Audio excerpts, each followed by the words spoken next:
अस्सलाम वालेकुम 7th class, कैसे हैं आप सब। उम्मीद है आप सब ठीक होंगे।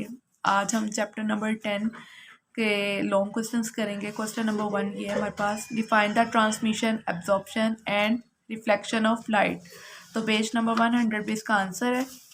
तो सबसे पहले हमारे पास फर्स्ट पॉइंट जो है, when light fall on transparent object, जब लाइट किसी शफाफ ऑब्जेक्ट या चीज़ पर पड़ती है, it is transmitted to the other side, ये दूसरी तरफ जो है ट्रांसमिटेड कर जाती है। ठीक है, that is why we can see across the transparent object. यही वजह है कि हमें ट्रांसपेरेंट ऑब्जेक्ट की दूसरी तरफ जो है ना चीज़ें नज़र आती हैं। लेट्स सपोज ये हमारे पास डायग्राम है, ये हमारे पास एक ट्रांसपेरेंट सरफेस है। लेट्स सपोज यहाँ पे क्या पड़ रही है, हमारे पास रेज पड़ रही है और वो यहाँ से क्या हो गया, ट्रांसमिटेड होकर दूसरी तरफ आ रही है। और इस ट्रांसमिटेड रेज की वजह से हमें जो दूसरी तरफ चीज़ें पड़ी होती हैं वो नज़र आ रही होती हैं। सेकंड पॉइंट में हमारे पास है एब्जॉर्प्शन।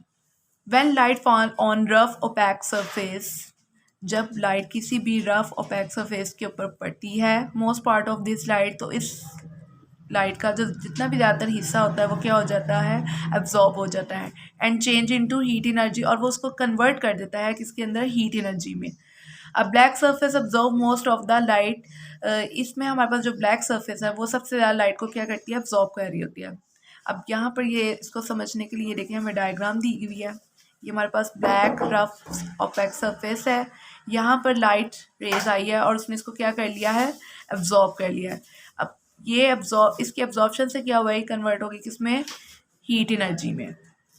ठीक है, उसके बाद हमारे पास थर्ड पॉइंट है, when light fall on a smooth shiny surface, जब भी लाइट किसी शाइनी सरफेस के ऊपर जो कि स्मूथ हो उस पर पड़ती है, it bounce off in one particular direction, तो ये एक ख़ास डायरेक्शन में या एक पर्टिकुलर डायरेक्शन में क्या हो जाती है, बाउंस ऑफ हो जाती है या उछाली जाती है। दिस बाउंसिंग ऑफ लाइट की ये जो बाउंसिंग है वो क्या कहलाती है, reflection of light. Let's suppose ये हमारे पास डायग्राम है, एक स्मूथ और शाइनी सरफेस है, लाइट यहाँ से आई है, टकराई है और दूसरी तरफ क्या हो गई है, वापस चली गई है। तो बेसिकली लाइट का एक जगह से आकर टकरा कर दूसरी तरफ चले जाना क्या कहलाता है, रिफ्लेक्शन ऑफ लाइट।